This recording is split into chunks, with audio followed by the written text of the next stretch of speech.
സ്വത്തൂട്ടന്റെ പാട്ട് വൈറലായി.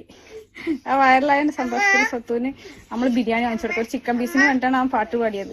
അത് വൈറലായപ്പോ അവൻ നമ്മൾ ബിരിയാണി വാങ്ങിച്ചു കൊടുക്കണം. സ്വത്തെ ചേട്ടന് ബിരിയാണി കൊടുക്ക്. ചിക്കൻ പീസിന് വേണ്ടിയിട്ടാണ് അവൻ പാട്ട് പാടിയത്. അപ്പോ നിക്ക് നിക്ക് നിക്ക് നിക്ക്, ബാക്കി പാട്ടും കൂടി പാടിയാലാണ് നിങ്ങക്ക് ബിരിയാണി ഉള്ളൂ. രണ്ടുപേരും കൂടി പാട്. 10 മണി അവിടെ ഇരിക്കും. അറിയാതെ പറയാ